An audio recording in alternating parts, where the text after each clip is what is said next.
Bom, pessoal, então chegamos aqui ao exercício da sexta-feira, que trata da parte final aí do capítulo de dilatação, onde ele trata o tema dilatação dos líquidos, né? Quando a gente fala de material sólido, como eu falei anteriormente, é muito tranquilo a gente imaginar a geometria do material e trabalhar em função dessa geometria. Se for um material muito comprido, dilatação linear; se for um fino e com área extensa, dilatação superficial; e se as três dimensões importarem, dilatação volumétrica. Mas no caso de líquidos não é tão simples assim. Por quê? Porque o líquido ele não tem forma própria, ele adquire a forma do recipiente que o contém. De modo que quando eu aquecer esse líquido, não é só o líquido que vai aquecer, o líquido e o recipiente vão aquecer ao mesmo tempo. Então, como são materiais diferentes, a dilatação do líquido vai ocorrer de uma forma e a dilatação do recipiente vai ocorrer de outra forma. Nem sempre o volume dele será aumentado na mesma proporção. Às vezes, ou o recipiente aumenta um pouco a mais, ou o líquido aumenta um pouco a mais. E aí nós temos que trabalhar essa noção. Dentro dessa ideia, nós podemos separar a dilatação do líquido em dilatação real, que é aquela que ele realmente sofre, né, em função do seu coeficiente de dilatação, ele vai aumentar seu volume quando se aumentar a temperatura ou vice-versa. E tem a dilatação aparente, que é aquela que é comparada com o recipiente. Qual o volume que ele tinha indicado no recipiente antes do aquecimento e qual o volume que ele terá indicado depois do aquecimento. Isso que a gente vê de variação do volume do líquido dentro do recipiente é chamado de dilatação aparente. Recebe esse nome porque é aquilo que a gente está vendo, né? E geralmente quando as questões trabalham esse tema, elas colocam que o líquido está ocupando todo o espaço do recipiente, ou seja, o recipiente está cheio até a borda. E aí quando você aquece esse conjunto, o líquido acaba derramando um pouquinho. Isso que derramou é a tal da dilatação aparente, é aquilo que a gente está vendo que realmente dilatou, né? Vamos trabalhar essa ideia nessa questão aqui embaixo. Uma panela de cobre tem volume de 1000 centímetros cúbicos e está totalmente cheia de água. Após um aquecimento de 80 graus Celsius, certa quantidade de água transborda da panela. Eu acabei de falar. O probleminha, ele trouxe um recipiente que está completamente cheio de água. E aí quando esse recipiente ele foi aquecido, a água dilatou um pouquinho mais e acabou derramando do recipiente. Esse tanto que derramou é o que nós chamamos de dilatação aparente, pessoal. Mas não foi a dilatação total sofrida pelo líquido. Por que não? Porque o recipiente também aumentou de volume. Vamos ver como é que ele trata isso mais abaixo. Dados: coeficiente de dilatação volumétrica da água, 1,3 vezes 10 a menos 4 graus Celsius a menos 1. Coeficiente de dilatação volumétrica do cobre, 5,1 vezes 10 a menos 5 graus Celsius a menos 1. Calcule a variação do volume sofrida pela panela e pela água. Aí é uma mãe, né, pessoal? Aí é tranquilo. Porque você tem os dados tanto da panela quanto da água, então você vai aplicar a equação da dilatação para os dois casos. Foi o que eu fiz aqui para vocês. Anotando aí os dados, o que nós temos? Nós temos que o volume inicial do recipiente, V1R, vale 1000 centímetros cúbicos. Como ele está completamente cheio de água, então o volume inicial da água, V1A, também é de 1000 centímetros cúbicos. A variação de temperatura sofrida foi de 80 graus Celsius, né? Muito cuidado com esse dado aqui também, né?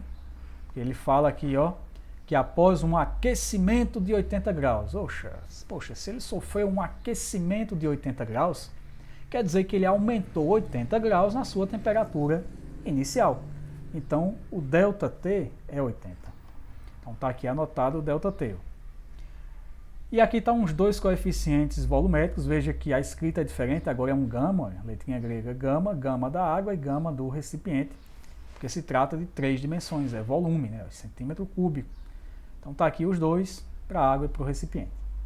O que ele pediu no item A? Calcule a dilatação do recipiente e calcule a dilatação da água, né? Então é só aplicar a fórmula, né?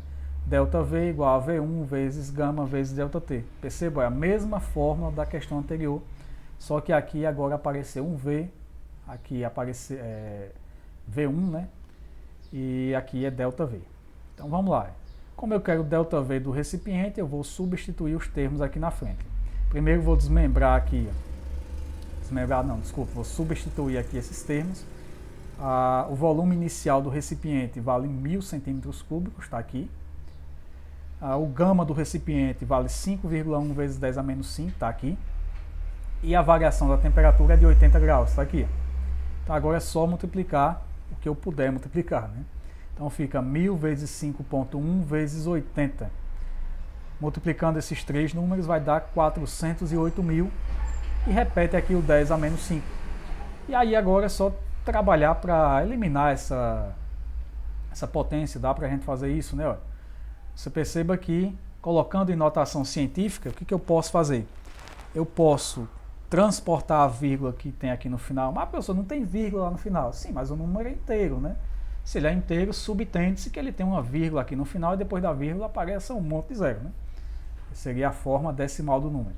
Então, vou pegar a vírgula que está aqui, onde está a mãozinha, e vou trazer ela para onde? Até o primeiro número da sentença, que é o 4.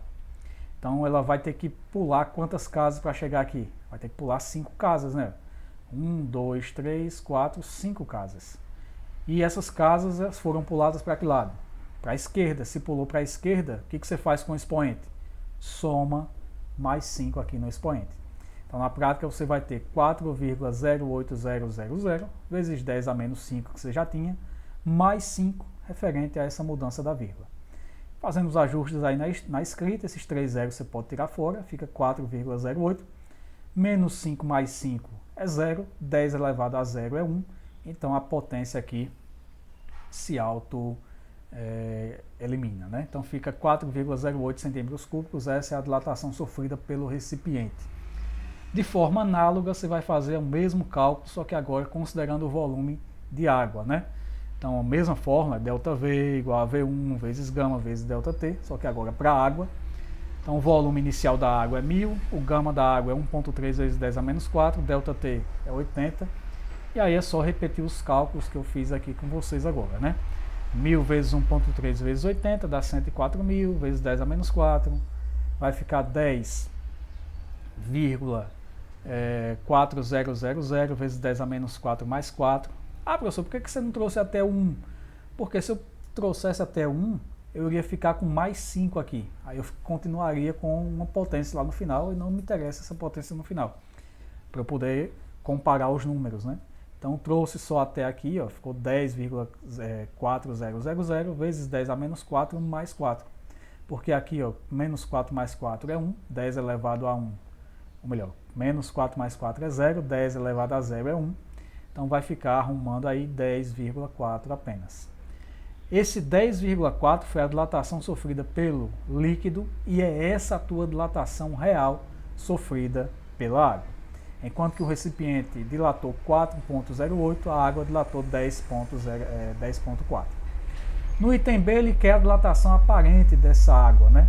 A dilatação aparente é o quanto de água que transbordou. Para você encontrar isso é muito fácil, né, pessoal?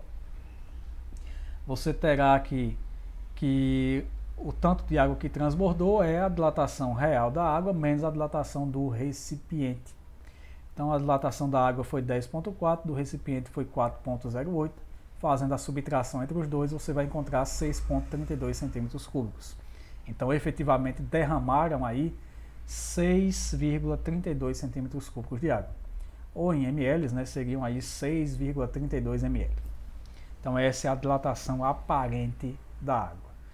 Pessoal, esse foi o conteúdo aí de dilatação, conteúdo que a gente já tinha discutido, inclusive, alguma coisa antes antes não, né? Logo no início da pandemia, só que aí teve aquela mudança danada aí na nossa maneira de trabalhar e eu trouxe esse conteúdo aqui arrumadinho de novo para vocês, porque é um conteúdo importante que você tem que levar para a tua vida, né? Então agora é com vocês, façam as correções, qualquer dúvida, estamos aí à disposição, beleza? Até a próxima.